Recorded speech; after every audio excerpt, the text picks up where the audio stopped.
Good morning. బాగున్నారా?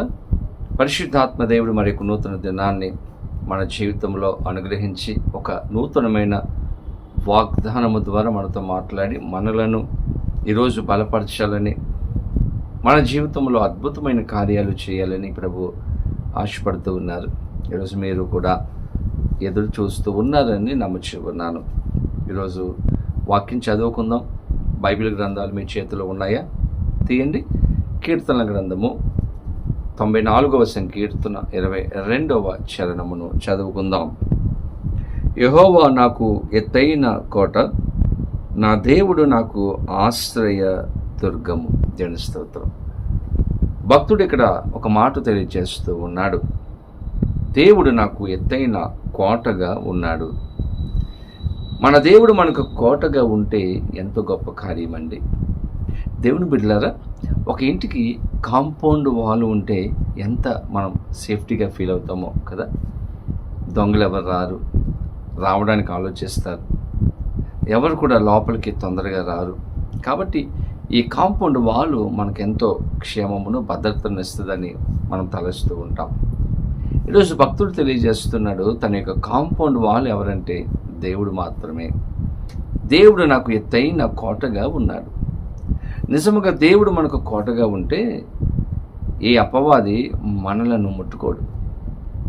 ఏ బలహీనత మనకు రాకుండా దేవుడు కాపాడుతాడు.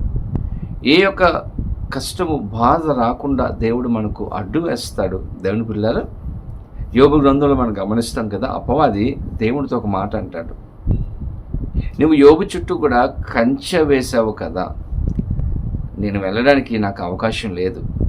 యోబును ముట్టుకోవడానికి నాకు ఎటువంటి అవకాశం లేదు ఇప్పుడు. ఎందుకంటే యోబు చుట్టూ కూడా ఒక కంచె వేసే కోటగా ఉన్నావు అని అపవాది చెప్తాడు. నిజమే, మన చుట్టూ మన దేవుడు మన కోటగా ఉంటే అపవాది కూడా రావడానికి భయపడతాడు.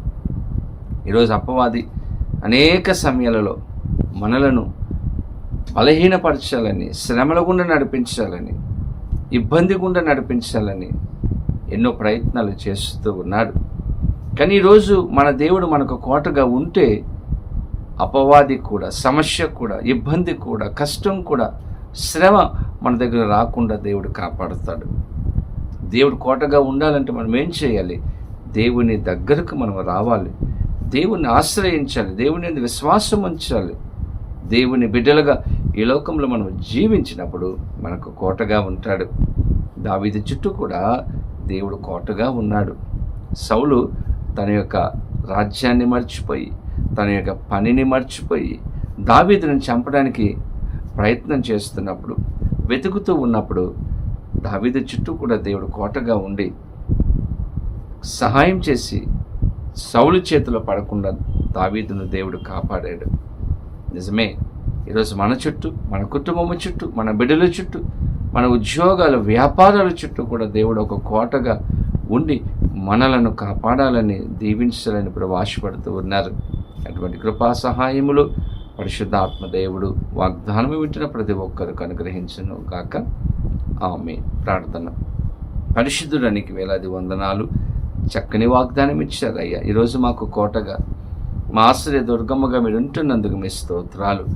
వాగ్దానం వింటున్న ప్రతి వారి చుట్టూ కూడా ఒక కోటగా, కంచెగా మీరు ఉండండి, కాపాడండి, భద్రపరచండి, క్షేమమును దయచేయమని, కుటుంబాలలో గొప్ప ఆనందమును అనుగ్రహించమని యేసు నామమున అడిగి వేడుకొనుచు ఉన్నాము మా పరమ తండ్రి. ఆమేన్. తండ్రి, కుమార, పరిశుద్ధాత్మ త్రియేక దేవుని యొక్క దీవెన ఆశీర్వాదము సదాకాలము కలుగునుగాక. ఆమేన్. దేవుడు మిమ్మలను దీవించునుగాక. ఆమేన్. God bless you.